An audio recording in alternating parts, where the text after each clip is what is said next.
What's up, everybody? Jurassic World Rebirth is finally out, and so it's time to talk some dinosaurs.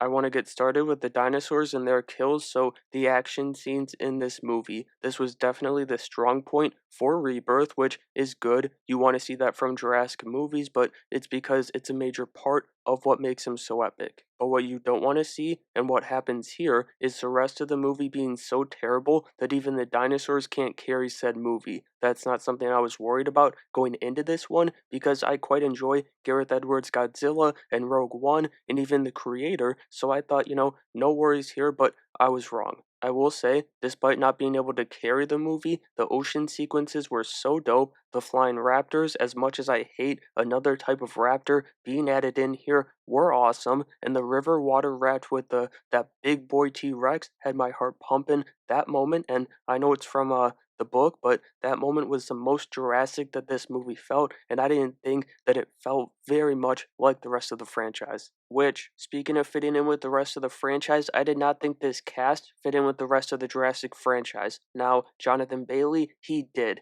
but he was the only one who felt like a good fit, as he brought that, that pure fascination that drives him, his character, the same thing that drives us to see these movies, so that part worked. But my guy Mahershala Ali was misused in this big time. I didn't like him as the captain of that ship, I didn't like him with ScarJo, they had terrible chemistry, and I didn't love the humor that he had to work with in the movie, and I think he would have actually thrived as the businessman of the group, so the villain. That was another weak point too, as Rupert Friend, who I almost always enjoy in anything, failed to leave his mark on this movie. The worst part though, ScarJo. This might be the worst performance that I've ever seen from her, so the entire MCU and 10 or so other movies from her career, but she just felt so out of place, and I don't say this to make a joke, but it was prequel trilogy levels of Natalie Portman chemistry with her co-stars. It all felt so unnatural, the laughs, the screams in both fear and calling out towards the end of the movie for Duncan, nothing was landing from her in this movie. But as a whole, as you could guess from what I've said already, this cast was very disappointing. I didn't get the same fun vibe that I got watching the first Jurassic Park movie with the OG trio, and I definitely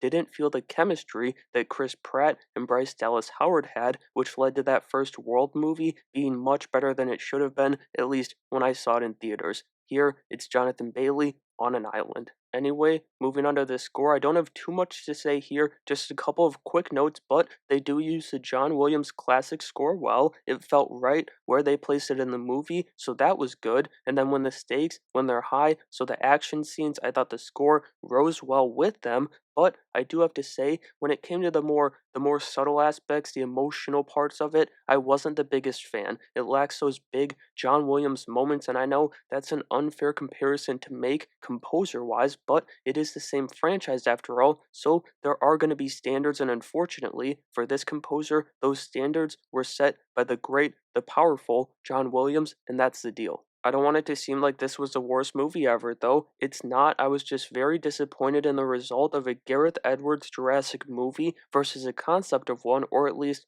I don't know, I guess what I thought he would do with one. The visuals, however, were incredible, and that's an area where Edwards always shines, and so I'm glad he did here, despite the weaker points of the movie. He even had the ugliest dinosaur in Jurassic history, that dumbass D-Rex, looking dope as hell. That flare shot towards the end of the movie is so good. I wish the sequence itself was better, but the shot is good, and that's another great part of this franchise, a good flare sequence. But back to that new dinosaur, the D-Rex or whatever dumb name they gave it, I'm 99% sure it was the D-Rex. This thing was so ugly, like visually appalling, which I know is the point of this island, but it's like 500 times worse than the rest of these mutant dinosaurs that were too dangerous or too ugly for the park. This Cretaceous period General Grievous wannabe with 60 seconds of screen time that'll undoubtedly be the main target of the sequel. Yeah, I'm not a fan. Sorry for that little rant, I'm getting a little sidetracked. I'm not a fan of that new dinosaur, or what they did with this movie, but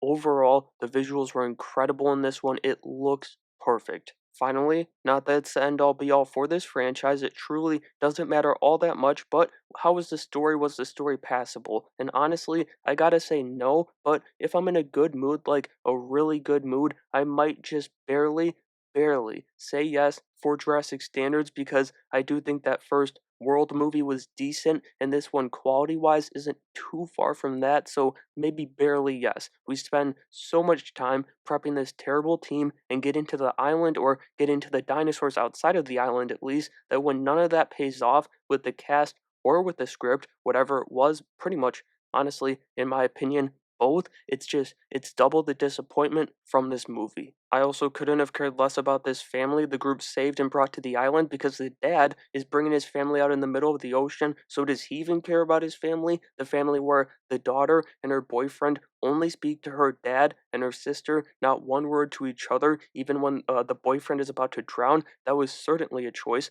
But you've also got the Expendables, the Dino crew, who are just cannon fodder except the three that you need for the sequel. However, the thing that might have been the most disappointing to me was the fact that the ending was anticlimactic, in my opinion. You knew Rupert's character was a dead man walking, and they saved him till the end to die, so that didn't work at all. The fake out with Mahershala didn't work for me, and like I've said, the lack of the new dinosaur and really just the new dinosaur as a whole, like the thing barely puts up a fight against these people, and then it just walks away all good. Like, it was shocking. And so that's going to do it for my review of Jurassic World Rebirth. For me, it's going to fall short of all three park movies and the first World movie, but I'd say it's better than the other two. Let me know what you thought of Rebirth, though, down in the comments below, and make sure you have a great day.